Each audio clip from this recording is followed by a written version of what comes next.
수능 영어는 어떻게 대비해야 할지, 또 영어 과목 공부법에 대해서 우리가 이야기를 나눠보겠습니다. 수능 영어의 등급법, 비법이죠. 수포자도 있지만 사실 영포자도 있습니다. 절대평가로 전환되면서 쉬워질 것이다. 하지만 영어는 아직 외국어다 보니까 마냥 쉽진 않거든요. 학생들이 어렵게 느끼는 경우가 많은데 가장 기초적인 좀 질문부터 이야기해 보겠습니다. 선생님, 영어 공부 잘하려면 어떻게 해야 될까요? 영어를 잘하는 방법은 많이 외우면 됩니다. 그 나라 말을 많이 아는 게 그 나라 말에 대한 실력이죠. 네. 그러니까 결국 어휘량이 실력이니까 네. 어휘를 많이 쌓는 게 일단 제일 기초입니다. 네. 최상위권이나 상위권 학생들은 그 어휘 속에서 모국어에 대한 능력을 바탕으로 추론을 해야 되지만 중하위권 학생들은 기본적인 어휘량부터가 성적의 기본이라고 볼 수 있습니다. 그러니까 영어를 잘해야 된다? 그거는 단어를 많이 외워야 된다. 그러니까 어떻게 보면 영어 공부법, 단어 암기법 이렇게 생각하시면 될 것 같아요. 이명호 선생님. 이게 사실 어휘 외우는 비법 같은 거는 온갖 방송과 공부법 책에서 맨날 나와요. 네. 이제 말도 안 되는 얘기들 나옵니다. 뭘 잘라서 봉투를 만들고 별의별 얘기가 나오는데 사실 어휘를 쉽게 외우려면은 그에 쓰인 지문 같은 걸 많이 읽어야 돼요. 자연스럽게 외우려면. 근데 고3이 무슨 지문을 맨날 보고 그 어휘를 외우겠어요. 그렇다면은 어쩔 수 없이 자기만의 어휘집 같은 것도 한번 만들 필요가 있습니다. 그래서 네. 이런 모의고사가 끝났을 때 내가 진짜 좀 애매하거나 자신 없었던 단어 같은 경우는 단어장에 꼭 정리를 해가지고 네. 그거에 관련된 동의어, 이후어, 파생어, 예문 같은 것도 한번 좀 공부하는 기회를 삼았으면 좋겠고요. 네. 그 다음에 이제 영어 수능 시험을 잘 보는 데는 어휘를 바탕으로 이제 맥락 잡는 훈련이 많이 돼야 돼요. 그래서 보통 그 중위권 이하 친구들은 우리말로 번역된 지문하고 네. 보기 같은 것도 좀 많이 분석을 해가지고 영어 지문이 이런 식으로 이렇게 뱀처럼 흘러가는구나. 그렇다면 괄호 넣기는 어떻게 해야 되고 주제는 어떻게 쳐져요. 전체적인 분위기나 제목은 어떻게 붙여야 돼. 요거를 너무 영어로 처음부터 접근을 하면 가뜩이나 영어 실력도 없는데 멘붕이 오거든요. 그래서 차라리 국어로 좀 그런 트레이닝을 하고 나서 영어로 전환하는 게 훨씬 더 수월할 수 있고요. 네. 마지막으로는 요새 이제 학생들이 오히려 어렸을 때 영어는 많이 배워서 괜찮은데 이거를 국어로 전환한 다음에 답을 못 고르는 친구들이 많아요. 맞아요.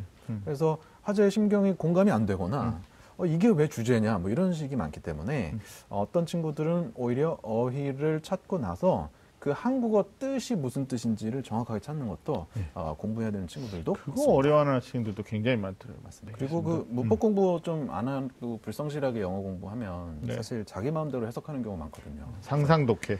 May I help you? 5월에 내가 너를 도와주마. 이런 식으로 해석하는 친구들 꼭 있어요. 두 분이 그러면 네. 이거 진짜 문법 공부 안 하고 단어만 외워버리면 이제 그렇게 5월에 내가 너를 돕는다 이렇게 되거든요. 그래서 그런 친구들은 기본적인 구문 독해 실력도 좀 기를 필요가 있습니다. 네, 알겠습니다. 중위권 또 하위권, 합쳐서 중하위권이라고 우리가 얘기를 합니다. 이런 학생들한테 좀 희망이 되는 얘기를 좀 해주셨으면 좋겠어요.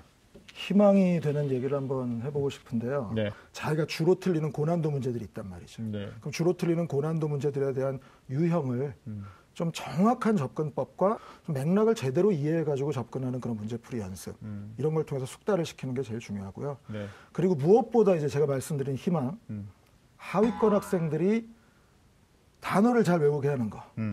하루에 40개에서 80개 또 100개 단어 외우는 학생들이 그 다음날 듣는데 90% 이상을 기억한다. 이 말이 안 되는 얘기죠. 대부분의 애들은 오늘 40개 외우고 내일 39개 이상 까먹죠.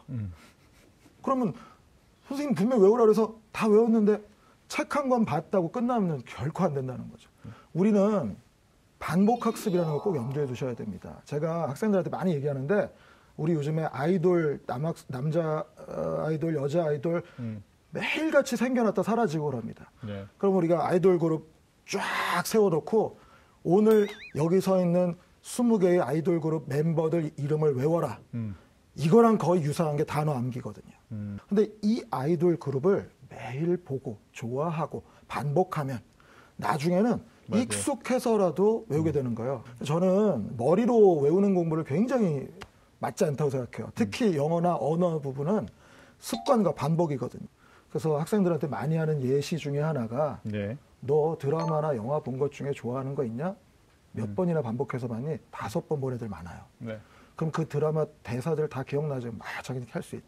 저도 할 수 있어요. 너와 함께한 모든 시간 눈부셨다. 날이 좋아서, 날이 좋지 않아서, 날이 적당해서, 모든 날이 좋았다. 네. 이 도깨비라는 드라마, 아, 그래요? 제 마음을 사로잡았는데요. 네.